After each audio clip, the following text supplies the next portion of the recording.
Hi friends, PSC ബിഗിനേഴ്സിലേക്ക് അവർക്കും സ്വാഗതം. ഇന്ന് നമ്മൾ പഠിക്കാൻ പോകുന്നത് ശ്വസന വ്യവസ്ഥയാണ് അല്ലെങ്കിൽ ശ്വസനമാണ്.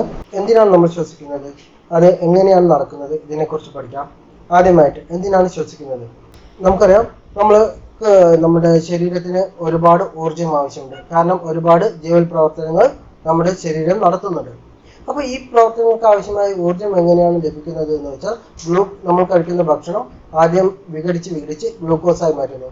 ഈ ഗ്ലൂക്കോസിനെ കോശങ്ങളിൽ വെച്ചിട്ട് ഓക്സിജൻ സ്വീകരിച്ച് ഊർജ്ജ തന്മാത്രകളായ അഡിനോസിൻ ട്രൈഫോസ്ഫേറ്റ് ഉണ്ടാക്കുന്നു. അപ്പോൾ ഈ അഡിനോസിൻ ട്രൈഫോസ്ഫേറ്റ് ഉണ്ടാക്കാൻ വേണ്ടി ഓക്സിജൻ ആവശ്യമാണ്. അപ്പോൾ അതിനുവേണ്ടി നമ്മൾ ഓക്സിജൻ സ്വീകരിക്കുന്ന പ്രവർത്തനമാണ് ഈ ഉച്ഛ്വാസവും അതേപോലെ തന്നെ ഇതിന്റെ ബൈ പ്രോഡക്റ്റായി വരുന്ന കാർബൺ ഡൈ ഓക്സൈഡിനെ റിലീസ് ചെയ്യുന്ന പ്രവർത്തനമാണ് നിശ്വാസം എന്ന് പറയുന്നത്. ഇങ്ങനെ ഓക്സിജനെ സ്വീകരിക്കും, ആവശ്യമില്ലാത്ത കാർബൺ ഡൈ ഓക്സൈഡും പുറന്തള്ളുക എന്നുള്ള പ്രക്രിയ നടത്താൻ വേണ്ടിയാണ് നമ്മൾ ശ്വസനം നടത്തുന്നത്. ഈ ശ്വസനം നടത്താൻ വേണ്ടി വരുന്ന അവയവ വ്യവസ്ഥയാണ് ശ്വസന വ്യവസ്ഥ.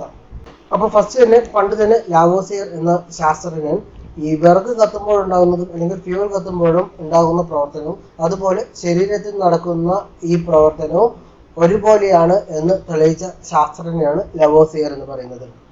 ശ്വസന വ്യവസ്ഥയിൽ പങ്കെടുക്കുന്ന അവയവങ്ങളെ കുറിച്ച് നമുക്ക് പഠിക്കാം. ആദ്യമായിട്ട് നമ്മൾ നോസ്ട്രിൽസ് പറഞ്ഞാൽ തന്നെ മൂക്കിന്റെ ദ്വാരങ്ങളാണ് നോസ്ട്രിൽസ് എന്ന് പറയുന്നത്. നമ്മൾ അതിലൂടെ ശ്വസനവാതം നമ്മുടെ ശരീരത്തിന്റെ ഉള്ളിലേക്ക് പ്രവേശിക്കുന്നു. ഈ നോസ്ട്രിൽസിന്റെ മലയാള വാക്ക് നാസാദ്വാരം എന്നാണ്. ഓക്കെ, ആ നാസാദ്വാരത്തിൽ നിന്നും നേസൽ കേവിറ്റിയിലേക്ക് വായു പോകുന്നു. നേസൽ കേവിറ്റിയുടെ മലയാള വാക്ക് നാസാഗഹ്വരമാണ്. ഈ നാസൽ ക്യാവിറ്റിയിലേക്ക് വായു എത്തുന്നു. നാസൽ ക്യാവിറ്റിയിൽ നിന്ന് നേരെ ട്രക്കിയ വഴിയാണ് ലങ്സിലേക്ക് എത്തുന്നത്. ഇതാണ് ട്രക്കിയയുടെ മലയാള വാക്ക് ശ്വാസനാളം എന്നാണ്. ഈ ശ്വാസനാളത്തിൽ എന്തുണ്ട്? സി ആകൃതിയിലുള്ള തരുണാസികളുണ്ട്. അപ്പോൾ ഈ സി ആകൃതിയിലുള്ള തരുണാസികൾ എന്ത് ചെയ്യും പറഞ്ഞാൽ, തരുണാസിയുടെ ഒരു വലയങ്ങളാണ് ഉള്ളത്. അപ്പോൾ ഇതുകൊണ്ട് എന്ത് സംഭവിക്കും? ട്രക്കിയ എപ്പോഴും ക്ലോസ് ആവാതെ ഓപ്പണിൽ തന്നെയായിരിക്കും ഉണ്ടാവുക. ഓക്കെ ആണല്ലോ. ഈ നാസൽ ക്യാവിറ്റിയിൽ നിന്ന് നമ്മുടെ ഗ്രസന് വഴിയാണ് അവിടെ എത്തുന്നത്, ട്രാക്കിയയിൽ എത്തുന്നത്. ഈ ട്രാക്കിയ എന്ന് പറയുന്നത് ശ്വാസനാളത്തിൽ തരുണാസികളുണ്ട്. അവ എന്ത് സംഭവിക്കും? അവ എപ്പോഴും ഈ ട്രാക്കിയെ ഓപ്പൺ ആയിട്ട് നിർത്താൻ സഹായിക്കും. ഈ ട്രാക്കിയയിൽ നിന്നും ലങ്സിൽ എത്തുമ്പോൾ കുറച്ച് ബ്രാഞ്ചസ് ഉണ്ടാവും, ബ്രാഞ്ചസ് ആയിട്ട് പുറപ്പെടും. ഈ ബ്രാഞ്ചസിനെ പറയുന്ന പേരാണ് ബ്രോങ്കസ് അല്ലെങ്കിൽ ശ്വസനി. എന്താണ്? ബ്രോങ്കസ് അല്ലെങ്കിൽ ശ്വസനി. ഈ ശ്വസനിയിലും എന്ത് കാണും? തരുണാസികൾ കാണും. അതുകൊണ്ട് ഇതെല്ലാം ഓപ്പണിലായിട്ടായിരിക്കും ഇരിക്കുക. ഈ ബ്രോങ്കസിൽ നിന്നും നേരെ ശ്വസനിക അല്ലെങ്കിൽ ബ്രോങ്കിയോൾസിലേക്ക് എത്തും. ബ്രോങ്കിയോൾസിൽ നിന്നും നേരെ ഇവ ചെറിയ വായു സഞ്ചികളായ ആൽവിയോളസിലേക്ക് തുറക്കും. അപ്പോൾ എവിടെ വെച്ചാൽ ഓക്സിജൻ രക്തവുമായിട്ട് ഡിഫ്യൂഷൻ നടക്കുന്നത് വെച്ചാൽ ഈ വായു അറ അല്ലെങ്കിൽ ആൽവിയോളസിലാണ് നടക്കുന്നത്. ഈ ലങ്സിനെ പൊതിഞ്ഞിട്ട് ഇരട്ട സ്ഥലമുണ്ട്. ഈ ഒരു ഇരട്ട സ്ഥലത്തിന് പറയുന്ന പേരാണ് പ്ലൂറ. എന്താണ്? പ്ലൂറ. അപ്പോൾ ഈ ഇരട്ട സ്ഥലത്തിന്റെ ഇടയിലുള്ള ദ്രവം എന്താണ്? പ്ലൂറാദ്രവം. ഈ പ്ലൂറാദ്രവം എന്തിനാണ് സഹായിക്കുന്നത്? പ്ലൂറാദ്രവം ഈ ലങ്സിനെയും അതേപോലെ ഔരാശയ ഭിത്തിയിലെയും ഇടയിൽ ഉള്ള ഘർഷണം കുറയ്ക്കാൻ വേണ്ടിയാണ് സഹായിക്കുന്നത്. അപ്പോൾ ലങ്സ് എവിടെ സ്ഥിതി ചെയ്യുന്നത്? ഔരാശയത്തിൽ. ഈ ഔരാശയ ഭിത്തിയെയും ലങ്സിനെയും ഇടയിലുള്ള ഘർഷണം കുറയ്ക്കാൻ വേണ്ടി സഹായിക്കുന്നതാണ് പ്ലൂറാദ്രവം. ഈ പ്ലൂറാദ്രവം എവിടെയുള്ളത്? ഈ ലങ്സിന് പൊതിഞ്ഞിരിക്കുന്ന ഇരട്ട സ്ഥലമുള്ള ആവരണമാണ് പ്ലൂറ. അപ്പോൾ ഈ ഇരട്ട സ്ഥലത്തിന്റെ ഇടയിലാണ് പ്ലൂറാദ്രവം ഉള്ളത്. പിന്നെ ഞാൻ ഓൾറെഡി പറഞ്ഞല്ലോ, നമ്മുടെ ബ്രോങ്കിയോൾസിൽ നിന്നും നേരെ അറ്റം പോകുന്നത് വായു അറ അല്ലെങ്കിൽ ആൽവിയോളസിലേക്കാണ്. ഈ ആൽവിയോളസിൽ ഒരു ലെസിത്തിൻ പറഞ്ഞ ഒരു രാസവസ്തു ഉണ്ട്. ഈ ലെസിത്തിൻ എന്തിനാണ് വെച്ചാൽ ഈ വായു അറകൾ അടഞ്ഞു പോകാതിരിക്കാൻ സഹായിക്കുന്ന രാസവസ്തുവിന്റെ പേരാണ് ലെസിത്തിൻ. അതുപോലെ തന്നെ ഈ ഭാഗത്ത് കുറെ മാക്രോഫാഗുകൾ പറഞ്ഞ കോശങ്ങളുണ്ട്. മാക്രോഫാഗുകൾ എന്തിനാണ്? മാക്രോഫാഗുകൾ ഈ രോഗാണുക്കളെയും പൊടിപടലങ്ങളെയും നശിപ്പിക്കാൻ വേണ്ടിയിട്ടാണ് മാക്രോഫാഗ് കോശങ്ങൾ വായു അറകൾക്കുള്ളിൽ ഉള്ളത്. പിന്നെ ഉള്ള ഒരു പാർട്ടാണ് ഡയഫ്രം. ഡയഫ്രം എവിടെയാണ്? ഔരാശയ ഭിത്തിനെയും അതുപോലെ ഈ ഉദരാശയത്തിനെയും വേർതിരിക്കുന്ന പേശി നിർമ്മിതമായ ഭിത്തിയാണ് എന്ത് പറയുന്നത്? ഡയഫ്രം എന്ന് പറയുന്നത്. അതെവിടെയാണുള്ളത്? അതാണ് ഡയഫ്രം. ഓക്കെ, ഡയഫ്രം എന്ന് പറയുന്നത്. അപ്പോൾ ഡയഫ്രം എന്താണ്? ഔരാശയ ഭിത്തിനെയും അതുപോലെ ഉദരാശയത്തെയും വേർതിരിക്കുന്ന പേശി നിർമ്മിതമായ ഭിത്തിയാണ് ഡയഫ്രം എന്ന് പറയുന്നത്. പിന്നെ ലങ്സിന് മാംസപേശികൾ ഇല്ല.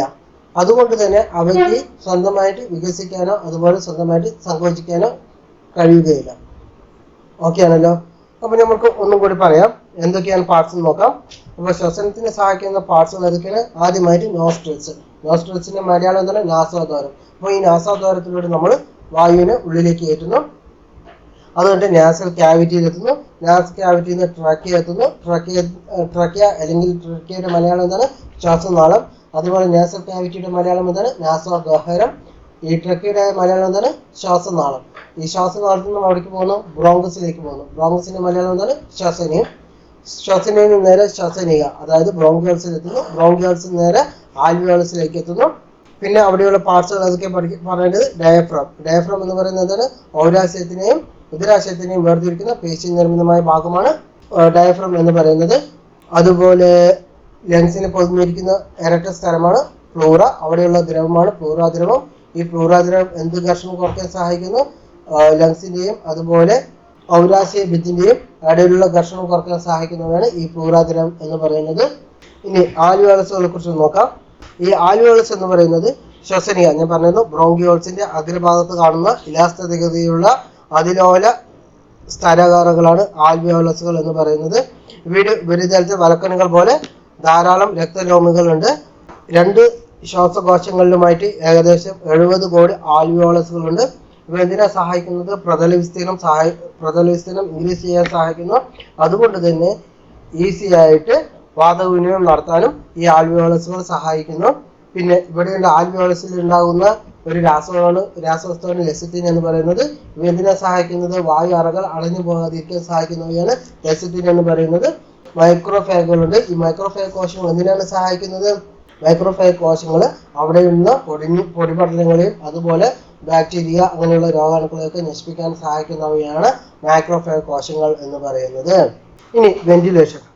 വെന്റിലേഷൻ എന്ന് പറഞ്ഞാൽ നമ്മൾ അന്തരീക്ഷത്തിൽ നിന്ന് ശ്വാസകോശത്തിലേക്കും തിരിച്ചുമുള്ള വായുവിന്റെ സഞ്ചാരത്തെയാണ് വെന്റിലേഷൻ എന്ന് പറയുന്നത്. വെന്റിലേഷന് 2 ഘട്ടങ്ങളാണുള്ളത്. ഒന്ന് ഉച്ഛ്വാസം. ഉച്ഛ്വാസത്തിന് ഇംഗ്ലീഷിൽ എന്താ പറയാം? ഇൻസ്പിറേഷൻ. ഇൻസ്പിറേഷൻ പറഞ്ഞാൽ എന്താണ്? നമ്മൾ അന്തരീക്ഷ വായു ശ്വാസകോശത്തിലേക്ക് അല്ലെങ്കിൽ ലങ്സിലേക്ക് കടക്കുന്ന പ്രക്രിയയാണ് ഇൻസ്പിറേഷൻ എന്ന് പറയുന്നത്. പിന്നെയുള്ളത് നിശ്വാസം.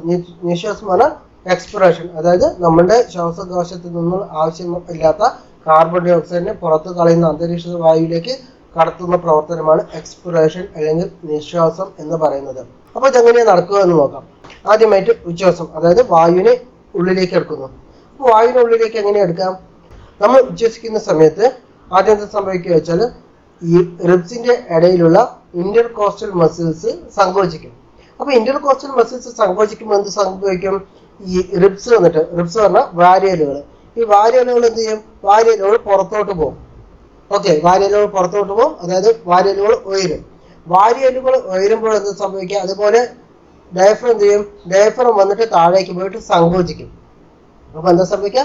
നമ്മള് ഉച്ഛ്വാസ സമയത്ത് ഇന്റർകോസ്റ്റൽ മസിൽസ് സങ്കോചിക്കും. ഇന്റർകോസ്റ്റൽ മസിൽസ് സങ്കോചിക്കുകയും അതുപോലെ ഡയഫ്രം സങ്കോചിക്കുന്ന സമയത്ത് എന്ത് സംഭവിക്കും? ഈ വാരിയലുകൾ പുറത്തേക്ക് വരും. വാരിയലുകൾ പുറത്തേക്ക് വരുന്ന സമയത്ത് ലങ്സ് എന്ത് ചെയ്യും? വികസിക്കും. ലങ്സ് വികസിക്കുമ്പോൾ വോളിയം ഇൻക്രീസ് ആവും, പ്രഷർ കമ്മിയാവും. ഈ പ്രഷർ ഉള്ളിൽ കമ്മിയാവുന്ന സമയത്ത് അന്തരീക്ഷ വായുവിലുള്ള പ്രഷർ കൂടുതലാണ്, ലങ്സിലെ പ്രഷർ കമ്മിയാണ്. അപ്പോൾ ഈസി ആയിട്ട് അന്തരീക്ഷ വായു നമ്മുടെ ലങ്സിന്റെ ഉള്ളിലേക്ക് പ്രവേശിക്കുന്നു. ഇനി നിശ്വാസ സമയത്ത് അല്ലെങ്കിൽ എക്സ്പിറേഷൻ സമയത്ത് എന്ത് സംഭവിക്കാം? എക്സ്പിറേഷൻ സമയത്ത് നമ്മുടെ ലങ്സ് ഇന്റർകോസ്റ്റൽ മസിൽസ് വികസിക്കുന്നു. അപ്പൊ ഇന്റർകോസ്റ്റൽ മസിൽസ് വികസിക്കുമ്പോൾ എന്ത് സംഭവിക്കും? വാരിയലുകൾ താഴും. അതേപോലെ ഡയഫ്രം എന്ത് ചെയ്യുക? ഡയഫ്രം പൂർവ്വസ്ഥിതി പ്രാപിക്കും. അപ്പൊ ഡയഫ്രം പൂർവ്വസ്ഥിതി പ്രാപിക്കുന്ന സമയത്ത് ഈ ഉള്ളിലുള്ള ലങ്സ് എന്ന് പറയുന്നത് ലങ്സ് എന്ത് ചെയ്യും? ലങ്സ് ചുരുങ്ങും. ലങ്സിന്റെ ചുരുങ്ങാനും വോളിയം കമ്മിയാവും. അപ്പോൾ ഇവിടുത്തെ പ്രഷർ കൂടും. ഈ ലങ്സിലെ പ്രഷർ കൂടുന്ന സമയത്ത് എന്ത് സംഭവിക്കും? ലങ്സിലുള്ള വായു അന്തരീക്ഷ വായുവിലേക്ക് പോകും. ഇങ്ങനെയാണ് നിശ്വാസം നടക്കുന്നത്. അപ്പോൾ ഉച്ഛ്വാസ സമയത്ത് എന്തൊക്കെയാണ് സംഭവിക്കുന്നത്? ഡയഫ്രം സങ്കോചിക്കും, ഇന്റർകോസ്റ്റൽ മസിൽ സങ്കോചിക്കും. അപ്പോൾ ഇന്റർകോസ്റ്റൽ മസിൽ സങ്കോചിക്കുന്ന സമയത്ത് റിബ്സ് ഉയർന്നു പോകും. റിബ്സ് ഉയരുന്ന സമയത്ത് ലങ്സ് വികസിക്കും, ലങ്സിന്റെ വോളിയം ഇൻക്രീസ് ആകും, പ്രഷർ കമ്മിയാവും. അപ്പോൾ അന്തരീക്ഷ വായു ലങ്സിന്റെ ഉള്ളിലേക്ക് വരും. ഇനി നിശ്വാസ സമയത്ത് എന്ത് സംഭവിക്കുക? നേരെ ഉൾട്ടയാണ് സംഭവിക്കുക. ഡയഫ്രം പൂർവ്വസ്ഥിതി പ്രാപിക്കും, ഇന്റർകോസ്റ്റൽ മസിൽസ് വികസിക്കും, അപ്പോൾ റിബ്സ് താഴും, അപ്പോൾ ലങ്സിന്റെ വോളിയം കമ്മിയാവും, പ്രഷർ കൂടും. അപ്പോൾ ലങ്സിലുള്ള പ്രഷർ അന്തരീക്ഷ വായുവിലേക്ക് പോകും. ഇങ്ങനെയാണ് ഉച്ഛ്വാസവും നിശ്വാസവും സംഭവിക്കുന്നത്. ഇനി അടുത്തതാണ് എങ്ങനെയാണ് കാർബൺ ഡൈ ഓക്സൈഡിന്റെയും ഓക്സിജന്റെയും വാതക വിനിമയം നടക്കുന്നത് എന്ന് നമുക്ക് നോക്കാം. ഹൃദയത്തിൽ നിന്ന് കാർബൺ ഡൈ ഓക്സൈഡ് കൂടുതൽ അടങ്ങിയിട്ടുള്ള രക്തം നേരെ ലങ്സിലേക്ക് വരും. അപ്പൊ ലങ്സിലേക്ക് എന്താ ചെയ്യുക? ലങ്സിൽ ആൽവിയോളസിന്റെ അവിടേക്ക് ഈ രക്തധമനികൾ വഴി രക്തമെത്തും. അവിടെ നമ്മൾ ഇൻഹേൽ ചെയ്യുന്ന സമയത്ത് ഒരുപാട് ഓക്സിജൻ ഈ ആൽവിയോളസിൽ ഉണ്ടാകും. അപ്പോൾ ഓക്സിജന്റെ പ്രഷർ കൂടുതലാണ്. ഈ ഓക്സിജന്റെ പ്രഷർ കൂടുന്ന സമയത്ത് ഇവിടെ ഡിഫ്യൂഷൻ വഴി ഇവ രക്തത്തിലെ RBCയിലെ വർണ്ണവസ്തുവായ ഹീമോഗ്ലോബിനിലേക്ക് അറ്റാച്ച് ചെയ്യും. അപ്പോൾ എന്താണ് ഹീമോഗ്ലോബിൻ? ഹീമോഗ്ലോബിൻ എന്ന് പറയുന്നത് അരുണ രക്താണുക്കൾ അല്ലെങ്കിൽ റെഡ് ബ്ലഡ് കോർപ്പസൽസിന്റെ വർണ്ണവസ്തുവാണ് ഹീമോഗ്ലോബിൻ എന്ന് പറയുന്നത്. ഈ ഹീമോഗ്ലോബിനിൽ എന്തുണ്ട്? ഹീം പറഞ്ഞ പ്രോട്ടീനും അതുപോലെ അയന്റെ ഇതുമുണ്ട്. ഈ അയനുമായിട്ട് അറ്റാച്ച് ചെയ്തിട്ടാണ് നമ്മുടെ ഓക്സിജൻ വാട്ടർ സ്ലൈഡ് പോലെ 4 കുഷനിൽ ഇരിക്കാൻ പറ്റുന്ന വിധത്തിലുള്ള ഒരു സീറ്റിംഗ് അറേഞ്ച്മെന്റ് ആണ് ഹീമോഗ്ലോബിനുള്ളത്. കാരണം എന്താണെന്ന് വെച്ചാൽ ഹീമോഗ്ലോബിനിലെ അയണിന്റെ പാർട്ടുമായിട്ടാണ് ഓക്സിജൻ ബന്ധപ്പെടുക. ഈ അയണ് ഒരു ഹീമോഗ്ലോബിനിൽ 4 ഉണ്ടാവും. ഒരു ഹീമോഗ്ലോബിന് 4 ഓക്സിജൻ തന്മാത്രകളെ വഹിക്കാൻ കഴിയും. അപ്പൊ ഇങ്ങനെ ഓക്സിജന് കോൺസെൻട്രേഷൻ കൂടുന്ന സമയത്ത് ഡിഫ്യൂഷൻ വഴിയായിരിക്കും ഹീമോഗ്ലോബിനുമായിട്ട് ബന്ധപ്പെടുക. ഇങ്ങനെയാണ് ഓക്സിജൻ ഹീമോഗ്ലോബിനുമായിട്ട് കൂടിച്ചേരുക. അപ്പോൾ ഇതിന് വേറൊരു കണ്ടീഷനും കൂടിയുണ്ട്. അതായത് നമ്മുടെ ഓക്സിജൻ വന്നിട്ട് 3% ഓക്സിജൻ പ്ലാസ്മയിൽ ഡിസ്പ്യൂസ് ആയിട്ടും അതുപോലെ ബാക്കിയുള്ള 97% ചുവന്ന രക്താണുക്കളിലെ ഹീമോഗ്ലോബിൻ വഴിയാണ് സംവഹനം നടക്കുക. ഓക്കെ, ഈ ഓക്സിജനെ ഡിഫ്യൂസ് ചെയ്തിട്ട് രക്തത്തിൽ എത്തിക്കുന്നതിന് സഹായിക്കുന്ന ഘടകങ്ങൾ എന്ന് പറയുന്നത് അതിന്റെ സഹായിക്കുന്ന ഘടകങ്ങളാണ്. ഒന്ന് ഊഷ്മാവ് കമ്മിയായിരിക്കുക, അതുപോലെ ഹൈഡ്രജൻ അയോൺസിന്റെ ഡെൻസിറ്റി കമ്മിയാവല്, അതുപോലെ കാർബണേറ്റിന്റെ ഡെൻസിറ്റി കമ്മിയാവല്. അപ്പോൾ എന്തൊക്കെയാണ്?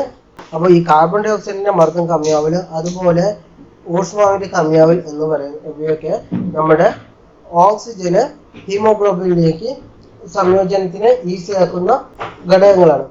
അങ്ങനെ ഓക്സിജൻ വന്നിട്ട് ഹീമോഗ്ലോബിന്റെ അയൺ പാർട്ടുമായിട്ട് സംയോജിക്കുന്നു. ഓരോ ഹീമോഗ്ലോബിനും എത്ര ഹീം പാർട്ട് പറഞ്ഞ തന്മാത്ര പാർട്ടുണ്ട്? ഒരു ഹീമോഗ്ലോബിൻ പ്രോട്ടീനും ഹീം പറഞ്ഞ പാർട്ടുണ്ട്, അതുപോലെ അയന്റെ പാർട്ടുണ്ട്. ഈ 4 അയൺ പാർട്ടികളാണ് ഹീമോഗ്ലോബിനുള്ളത്. ഈ അയണിലാണ് നമ്മുടെ ഓക്സിജൻ അറ്റാച്ച് ആവുന്നത്. അങ്ങനെ ഈ അയൺ അറ്റാച്ച് ചെയ്ത ഹീമോഗ്ലോബിൻ നേരെ എവിടെ എത്തും? കോശങ്ങളിലെത്തും. ആദ്യം ടിഷ്യൂസിലെത്തി, ടിഷ്യൂസിന് നേരെ ടിഷ്യൂസിലുള്ള കോശങ്ങളിലെത്തി. അപ്പോൾ കോശങ്ങളിൽ അവിടെ ഓൾറെഡി എന്തുണ്ടാവും? കാർബൺ ഡൈ ഓക്സൈഡ് ഉണ്ടാവും. ഈ കാർബൺ ഡൈ ഓക്സൈഡ് എന്ത് ചെയ്യും? കാർബൺ ഡൈ ഓക്സൈഡ് തിരികെ നേരെ രക്താണുക്കളിലേക്ക് വരും. അപ്പൊ ഫസ്റ്റ് എന്തായിരുന്നു? ഓക്സി ഹീമോഗ്ലോബിൻ ആയിരുന്നു. ഓക്സിജൻ ഹീമോഗ്ലോബിനുമായിട്ട് ചേരുന്ന സമയത്ത് അതിന് പേര് പറയുന്നത് ഓക്സി ഹീമോഗ്ലോബിൻ. അതേസമയം കാർബൺ ഡൈ ഓക്സൈഡ് ആണ് ഹീമോഗ്ലോബിനുമായിട്ട് ചേർന്നത്, അതിൽ കാർബോക്സി ഹീമോഗ്ലോബിൻ ആവും. ഓക്സി ഹീമോഗ്ലോബിൻ കോശങ്ങളിൽ വെച്ചിട്ട് എന്ത് സംഭവിക്കും? അവിടെ കാർബൺ ഡൈ ഓക്സൈഡിന്റെ പ്രഷർ കൂടുതലാണ്, അതുപോലെ തന്നെ ഊഷ്മാവ് കൂടുതലാണ്, അതുപോലെ കാർബണേറ്റിന്റെ ഡെൻസിറ്റിയും കൂടുതലാണ്, ഹൈഡ്രജൻ അയോണിന്റെ ഗാഢതയും കൂടുതലാണ്. അപ്പൊ ആ സമയത്ത് എന്താ സംഭവിക്കുക? ഹീമോഗ്ലോബിനിൽ നിന്ന് ഓക്സിജൻ വിഘടിച്ചിട്ട് എന്ത് സംഭവിക്കും? ഹീമോഗ്ലോബിൻ സെപ്പറേറ്റ് ആവും, ഓക്സിജനും സെപ്പറേറ്റ് ആവും. ഈ ഓക്സിജൻ നേരെ കോശങ്ങളിലേക്ക് പോകും. കോശങ്ങളിൽ വെച്ച് ഓക്സിജൻ എന്താ സംഭവിക്കുന്നത് നമുക്ക് പിന്നീട് പറയാം, ഇതിന്റെ ലാസ്റ്റ് പറയുന്നുണ്ട്. അപ്പോൾ അവിടെ ഓൾറെഡി കാർബൺ ഡൈ ഓക്സൈഡിലുള്ള എന്ത് സംഭവിക്കും? കാർബൺ ഡൈ ഓക്സൈഡിന്റെ പ്രഷർ കൂടുതലായത് കാരണം അവ രക്തത്തിലേക്ക് വരും. അതെന്ത് സംഭവിക്കും? അവിടെ തന്നെ ഈ രക്തത്തിലൊരു രാസാഗ്നി ഉണ്ട്. ആ രാസാഗ്നിയുടെ പേരാണ് കാർബോണിക് അൺഹൈഡ്രേസ്. എന്താണ്? Carbonic anhydrase. ഈ കാർബോണിക് അൺഹൈഡ്രേസിന്റെ പ്രധാന പരിപാടി പറഞ്ഞാല് ഇവ എന്ത് ചെയ്യുക വെച്ചാൽ കാർബൺ ഡൈ ഓക്സൈഡിന് വെള്ളവും തന്നാല് അതിനെ നേരെ കാർബോണിക് ആസിഡ്, അതുപോലെ പിന്നെ അതിനെ വീണ്ടും മാറ്റിയിട്ട് ബൈകാർബണേറ്റും ഹൈഡ്രജൻ അയോണും മാറ്റാം. ഇതാണ് ഇതിന്റെ മെയിൻ പരിപാടി എന്ന് പറയുന്നത്. ഓക്കെ, അപ്പൊ ഈ ബൈകാർബണേറ്റ് ഇത് 2 തരത്തിലേക്കും, അത് കാർബൺ ഡൈ ഓക്സൈഡിൽ നിന്ന് ബൈകാർബണേറ്റ് ആക്കും, അതേപോലെ ബൈകാർബണേറ്റ് കിട്ടിയാൽ നേരെ കാർബൺ ഡൈ ഓക്സൈഡ് ആക്കും. അപ്പൊ ചുവന്ന രക്താണുക്കളിൽ കാണപ്പെടുന്ന രാസാഗ്നിയാണ് കാർബോണിക് അൺഹൈഡ്രേസ്. അപ്പൊ എന്താ ചെയ്യാം? കാർബൺ ഡൈ ഓക്സൈഡ് വെള്ളം തന്നാൽ അതിനെ ബൈകാർബണേറ്റ് ആക്കും, അയണും ആക്കും, അതുപോലെ ബൈകാർബണേറ്റും അയണും തന്നാൽ നേരെ കാർബൺ ഡൈ ഓക്സൈഡും വെള്ളവും ആക്കും. രക്തം അവിടെ എത്തി, കോശങ്ങളിലെത്തി. ആ കോശങ്ങളിൽ കാർബൺ ഡൈ ഓക്സൈഡിന്റെ പ്രഷർ പറയുന്നത് കൂടുതലാണ്. അപ്പോൾ അത് അവിടുന്ന് ഡിഫ്യൂഷൻ വഴി രക്തത്തിലെത്തും. രക്തത്തിൽ ഹീമോഗ്ലോബിനുമായിട്ട് സംയോജിച്ചാൽ അവ കാർബോക്സി ഹീമോഗ്ലോബിനാക്കും. അതല്ലാതെ കാർബൺ ഡൈ ഓക്സൈഡ് വെള്ളവുമായി ചേർന്ന് അതുപോലെ രാസാഗ്നി കാർബോണിക് അൺഹൈഡ്രേസും ചേർന്നിട്ട് എന്ത് സംഭവിക്കും? ഈ കാർബൺ ഡൈ ഓക്സൈഡ് ബൈകാർബണേറ്റുകളാക്കി മാറ്റും. പിന്നെ കുറച്ച് കാർബൺ ഡൈ ഓക്സൈഡ് പ്ലാസ്മയിൽ ലഭിക്കും. അപ്പൊ അങ്ങനെയൊക്കെയാണ് കാർബൺ ഡൈ ഓക്സൈഡ് കോശങ്ങളിൽ നിന്ന് ട്രാൻസ്ഫർ ആകുന്നത്. ഹീമോഗ്ലോബിൻ കാർബോക്സി ഹീമോഗ്ലോബിനുമായിട്ട് ട്രാൻസ്ഫർ ചെയ്യുന്നത് അറൌണ്ട് 20-25% ആണ്. അതേസമയം കാർബണേറ്റ് ആക്കിയിട്ടും ട്രാൻസ്ഫർ ചെയ്യുന്നത് 70% ആണ്. എത്ര? 70% കാർബണേറ്റുകളായിട്ടും 20-25% കാർബോക്സി ഹീമോഗ്ലോബിനായിട്ടും ബാക്കിയുള്ള മെയിൻ കാർബൺ ഡൈ ഓക്സൈഡ് പ്ലാസ്മയിൽ ലയിച്ചിട്ടുമാണ് ട്രാൻസ്ഫർ ആവുന്നത്. അപ്പോൾ ഇതിനെ സഹായിക്കുന്ന കാർബണേറ്റ് ആക്കാൻ സഹായിക്കുന്ന രാസാഗ്നി എന്ന് പറയുന്നത് കാർബോണിക് അൺഹൈഡ്രേസ് എന്നുള്ള രാസാഗ്നിയാണ്. അപ്പോൾ കോശങ്ങളിൽ വെച്ചിട്ട് ഇവ എന്ത് ചെയ്യും? കാർബൺ ഡൈ ഓക്സൈഡിനെ ബൈകാർബണേറ്റ് ആക്കിയിട്ട് രക്തത്തിൽ ലയിപ്പിക്കും. ഇങ്ങനെ ലയിച്ച രക്തം വന്നിട്ട് നേരെ എവിടെ എത്തും? നമ്മുടെ നേരെ ആൽവിയോളസിലേക്ക് തിരിച്ചെത്തും. ഈ ആൽവിയോളസ് എന്ത് ചെയ്യും? ഈ ആൽവിയോളസിൽ എത്തുന്ന സമയത്ത് അവിടെ കണ്ടീഷൻ എങ്ങനെയാണ്? ഈ ബൈകാർബണേറ്റിന് ഇതേ കാർബോണിക് അൺഹൈഡ്രേസ് എന്ത് ചെയ്യും? കാർബൺ ഡൈ ഓക്സൈഡ് ജലമായിട്ട് വിഘടിപ്പിക്കും. അതുപോലെ തന്നെ കാർബോക്സി ഹീമോഗ്ലോബിന് വിഘടിച്ചിട്ട് കാർബൺ ഡൈ ഓക്സൈഡ് റിലീസാകും. ഈ കാർബൺ ഡൈ ഓക്സൈഡ് റിലീസാകുന്ന കാരണം എന്താണ്? ഒന്ന്, ഓക്സിജന്റെ പ്രഷർ കൂടുതലാണ് അവിടെ. രണ്ടാമത്തത് ഊഷ്മാവ് കമ്മിയാണ്. ഇതുകൊണ്ട് തന്നെ കാർബോക്സി ഹീമോഗ്ലോബിൻ വിഘടിച്ച് കാർബൺ ഡൈ ഓക്സൈഡിനെ റിലീസ് ചെയ്യും. അതുപോലെ പ്ലാസ്മയിലും കാർബൺ ഡൈ ഓക്സൈഡ് ഉണ്ട്. അപ്പോൾ കാർബൺ ഡൈ ഓക്സൈഡിന്റെ പ്രഷർ അവിടെ കൂടുതലായതുകൊണ്ട് തന്നെ ഇവ ഡിഫ്യൂഷൻ വഴി രക്തത്തിൽ നിന്നും നേരെ ഡിഫ്യൂസ് ചെയ്ത് ആൽവിയോളസിലെത്തും. ആൽവിയോളസ് നേരെ നമ്മൾ നിശ്വാസം ചെയ്ത് ഈ കാർബൺ ഡൈ ഓക്സൈഡിനെ പുറന്തള്ളും. അപ്പോൾ ഇങ്ങനെയാണ് മനുഷ്യ ശരീരത്തിൽ ഉച്ഛ്വാസവും നിശ്വാസവും നടക്കുകയും അതുപോലെ കാർബൺ ഡൈ ഓക്സൈഡും ഓക്സിജന്റെയും പുറന്തള്ളലും ഉള്ളിലേക്ക് പ്രവേശിക്കുന്നതും ഇങ്ങനെയാണ് നടക്കുന്നത്. ക്ലിയർ ആണല്ലോ? ഇനി നമുക്ക് അടുത്തതിലേക്ക് പോകാം.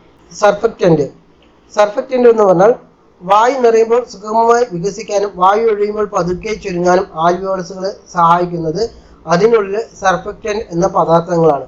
ഇവയുടെ അളവ് തീരെ കുറവായാൽ എന്ത് സംഭവിക്കും? വെന്റിലേഷൻ ബുദ്ധിമുട്ടായിരിക്കും. വെന്റിലേഷൻ എന്ന് പറഞ്ഞാൽ എന്താണ്? ഇൻസ്പിറേഷനും എക്സ്പിറേഷനും, അതായത് ഉച്ഛ്വാസവും നിശ്വാസവും ബുദ്ധിമുട്ടാവും.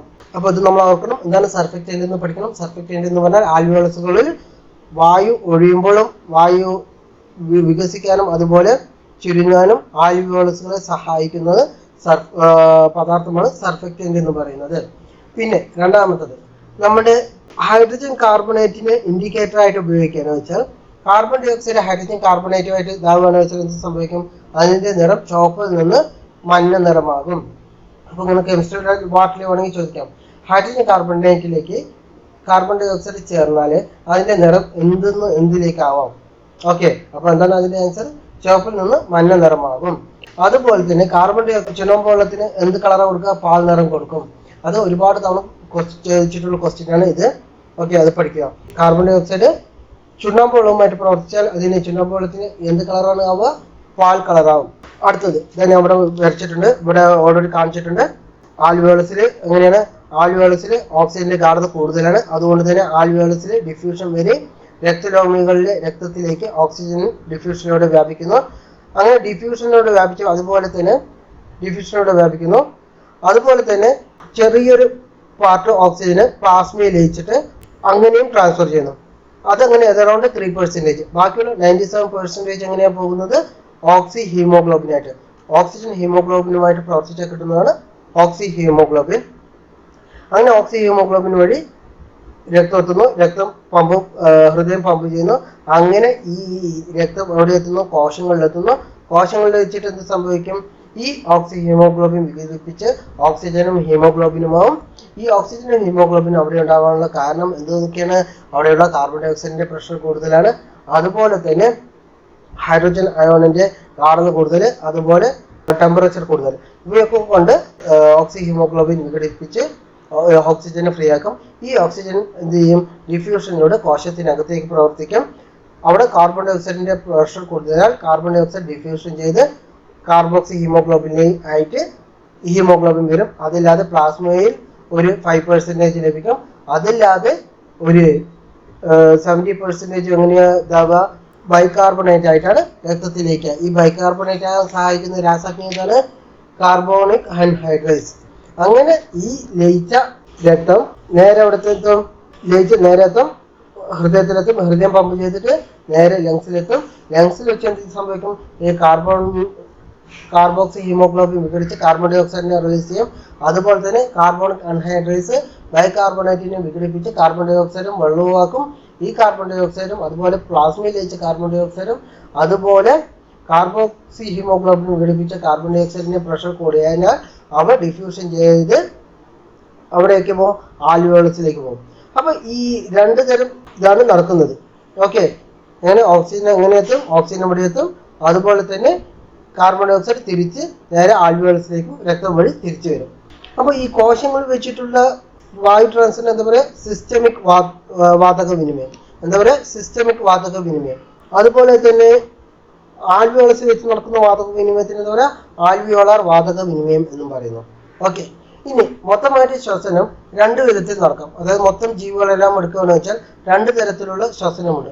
ഒന്ന് എയറോബിക് ശ്വസനം, രണ്ടാമത്തത് അനിയറോബിക് ശ്വസനം. എയറോബിക് ശ്വസനം എന്ന് പറഞ്ഞാൽ ഓക്സിജൻ ഉപയോഗിച്ച് നടത്തുന്ന ശ്വസന പ്രക്രിയയാണ് നമ്മൾ എന്ത് പറയാ? എയറോബിക് ശ്വസനം എന്ന് പറയുന്നത്. അനിയറോബിക് ശ്വസനം എന്ന് പറഞ്ഞാൽ ഓക്സിജൻ ഇല്ലാതെ നടത്തുന്നതാണ് അനിയറോബിക് ശ്വസനം. നമ്മളിങ്ങനെ ശ്വസിക്കുന്ന വായു നമ്മുടെ കോശങ്ങളിൽ എത്തുന്നു പറഞ്ഞു. ഈ കോശങ്ങൾ വെച്ച് എന്താണ് നടക്കുന്നത്? കോശങ്ങൾ വെച്ച് രണ്ട് പ്രക്രിയയാണ് നടക്കുന്നത്. ഒന്നാമത്തത് നമ്മൾ ഗ്ലൂക്കോസ് എന്ന് പറഞ്ഞു. ഈ ഗ്ലൂക്കോസ് കോശദ്രവ്യത്തിൽ വെച്ച് എന്താ സംഭവിക്കുക? ഓക്സിജൻ ഇല്ലാതെ തന്നെ ഗ്ലൂക്കോസ് വന്നിട്ട് പെറുവിക് ആസിഡ് ആയിട്ട് കോശ ദ്രവ്യത്തിൽ മാറും. ഈ പെറുവിക് ആസിഡ് മാറുന്ന സമയത്ത് രണ്ട് അഡിനോസിൻ ട്രൈഫോസ്ഫേറ്റ് ഉണ്ടാകും. പിന്നെ ഈ പെറുവിക് ആസിഡ് മൈറ്റോകോൺട്രിയയിൽ വെച്ച് ഓക്സിജനുമായി ചേർന്ന് ക്രബ് സൈക്കിൾ എന്നുള്ള പ്രക്രിയ പൂർത്തിയായിട്ട് എന്ത് സംഭവിക്കും? 28 ATP തന്മാത്രകളും കാർബൺ ഡൈ ഓക്സൈഡും ജലവും ഉണ്ടാക്കും. ഓക്കെ, അപ്പോൾ മൈറ്റോകോൺട്രിയയിൽ വെച്ചാണ് ഈ ഓക്സിജൻ പെറുവിക് ആസിഡിനെ എന്താക്കി മാറ്റുന്നത്? അഡിനോസിൻ ട്രൈഫോസ്ഫേറ്റ് എന്ന ഊർജ്ജ തന്മാത്രകളാക്കി മാറ്റുന്നത്. ഓക്കെ, ഇങ്ങനെയാണ് നമ്മുടെ കോശ ശ്വസനം പൂർത്തിയാക്കുന്നത്. അപ്പൊ കോശ ശ്വസനത്തിലൂടെ എന്ത് സംഭവിക്കുക? ഒരു ഗ്ലൂക്കോസ് തന്മാത്ര 28 മൊത്തം 30 തന്മാത്രകളെയാണ് തരുന്നത്. രണ്ട് തന്മാത്രകൾ ഗ്ലൈക്കോളിസിസ് നടത്തി ഗ്ലൂക്കോസിനെ പെറുവിക് ആസിഡാക്കി മാറ്റുന്നതിലൂടെ പിന്നെ പെറുവിക് ആസിഡ് കാർബൺ ഡൈ ഓക്സൈഡും ജലവുമായി മാറുന്ന പ്രോസസ്സിൽ 28 ATPയും തരുന്നു. ഇങ്ങനെയാണ് മനുഷ്യരിൽ എയറോബിക് ജീവികൾ കോശ ശ്വസനം പൂർത്തിയാകുന്നത്. അപ്പൊ ഞാൻ പറഞ്ഞു മൈറ്റോകോൺട്രിയ നടക്കുന്ന കോശ ശ്വസനം ഞാൻ പറഞ്ഞു ഓക്സിജനുമായിട്ട് പെറുവിക് ആസിഡ് നടത്തുന്ന പ്രക്രിയ. ഈ പ്രക്രിയയുടെ പേര് പറയുന്നത് ക്രബ് സൈക്കിൾ എന്നാണ്. ഇത് കണ്ടുപിടിച്ച വ്യക്തിയാണ് ഹാൻസ് അഡോൾഫ് ക്രബ്സ്. അതുകൊണ്ട് ഈ സൈക്കിളിനെ പറയുന്ന പേരാണ് ക്രബ് സൈക്കിൾ എന്ന് പറയുന്നത്. പിന്നെ ഞാൻ ഇവിടെ കാണിച്ചിട്ടുണ്ട് ഹീമോഗ്ലോബിനെ കുറിച്ച് ഇവിടെ വിവരണം തന്നിട്ടുണ്ട്. RBC റെഡ് ബ്ലഡ് കോർപ്പസൽസ് അരുണ രക്താണുക്കളിലെ വർണ്ണവസ്തുവാണ്. അതുപോലെ ഇരുമ്പ് മുഖ്യ ഘടകമായ പ്രോട്ടീനാണ്. ഓരോ RBCയിലും 270 ലക്ഷം ഹീമോഗ്ലോബിൻ തന്മാത്രകളുണ്ട്. ഓരോ ഹീമോഗ്ലോബിൻ തന്മാത്ര എത്രയാണ്? 4 തന്മാത്രകളെയോ അല്ലെങ്കിൽ 4 കാർബൺ ഡൈ ഓക്സൈഡ് തന്മാത്രകളെയോ വഹിക്കാൻ കഴിയുന്നവയാണ്. ഹീമോഗ്ലോബിന്റെ അളവ് സ്ത്രീകളിൽ 12 to 16 ഗ്രാം പെർ ഡെസിലിറ്റർ ആണ്. അതുപോലെ പുരുഷന്മാരിൽ 14 to 18 ഗ്രാം ഡെസിലിറ്റർ ആണ്. ഇവയുടെ അളവ് കുറയുന്നത് എന്ത് സംഭവിക്കും? ഒനീമിയ എന്ന രോഗത്തിന് കാരണമാകും. അടുത്താണ് ഈ സസ്യങ്ങളിലെ ശ്വസനം എങ്ങനെയാണ് പ്രവർത്തനം നോക്കാം. സസ്യങ്ങളിൽ സ്റ്റൊമാറ്റ പറഞ്ഞിട്ടുള്ള ഹോൾസ് ഇലകളിലുണ്ട്. എന്താണ്? സ്റ്റൊമാറ്റ പറഞ്ഞിട്ടുള്ള ഹോൾസ് ഉണ്ട്. അപ്പോൾ രാവിലെ പകൽ സമയത്ത് എന്താ സംഭവിക്കുക? പകൽ സമയത്ത് അവ കാർബൺ ഡൈ ഓക്സൈഡിനെ സ്വീകരിക്കും. എന്നിട്ട് അവ എന്ത് സംഭവിക്കും? പ്രകാശ സംശ്ലേഷണം വഴി ഓക്സിജന് ഉൽപ്പാദിപ്പിക്കും. ഓവറായിട്ട് ഉൽപ്പാദിപ്പിച്ച ഓക്സിജന് ഇവ സ്റ്റൊമാറ്റ വഴി തന്നെ പുറത്തേക്ക് തള്ളും. ഈ സ്റ്റൊമാറ്റ അല്ലാതെ നമ്മുടെ കാണ്ഡങ്ങളിൽ അതുപോലെ തന്നെ വേരുകളിലും ഒരു ചെറിയ സുഷിരങ്ങൾ ഉണ്ടാവും. ഈ സുഷിരങ്ങളെ പറയുന്ന പേരാണ് ലെന്റി സെല്ലുകൾ എന്ന് പറയുന്നത്. അപ്പൊ ഈ സ്റ്റൊമാറ്റ വഴിയും അതുപോലെ തന്നെ ലെന്റി സെല്ല് വഴിയും ചെടികൾ അല്ലെങ്കിൽ മരങ്ങൾ എന്ത് സംഭവിക്കുക? ഓക്സിജനെയും കാർബൺ ഡൈ ഓക്സൈഡിനെയും സ്വീകരിക്കും. നമ്മുടെ വേരിലെ കോശങ്ങളും മൺതരിയിലെ ഓക്സിജനുമായിട്ടും വായുവുമായിട്ട് വാതക വിനിമയം നടത്തുന്നുണ്ട്. അവയാണ് വേരിലെ കോശങ്ങൾ എന്ന് പറയുന്നത്. ഓക്കെ, അപ്പൊ എന്തൊക്കെ വഴിയാണ് ഈ ഓക്സിജനും കാർബൺ ഡൈ ഓക്സൈഡിനും സസ്യങ്ങളിലേക്ക് സ്വീകരിക്കുന്നത്?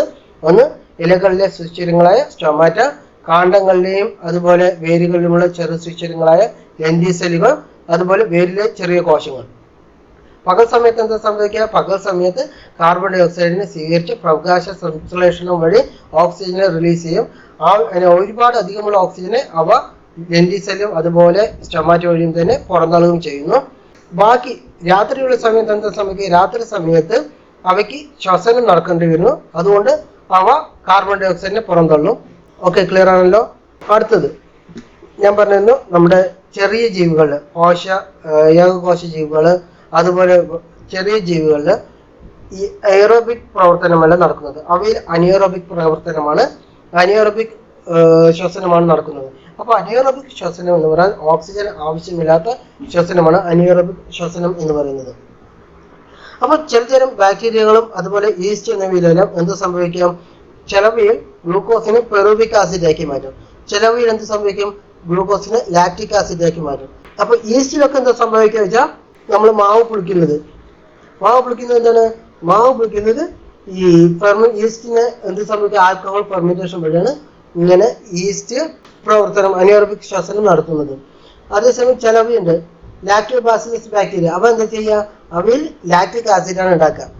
ഈ ഒരു പ്രോസസ്സിനാണ് ഫെർമെന്റേഷൻ, ലാക്റ്റിക് ആസിഡ് ഫെർമെന്റേഷൻ എന്ന് പറയുന്നത്. അതുപോലെ ഈസ്റ്റിന്റെ എന്താ ഉണ്ടാവുക? ആൽക്കഹോൾ ഉണ്ടാവും. അതിന് ഈസ്റ്റിന്റെ ആൽക്കഹോൾ ഫെർമെന്റേഷൻ എന്നും പറയുന്നു. ഓക്കെ, ക്ലിയർ ആണല്ലോ.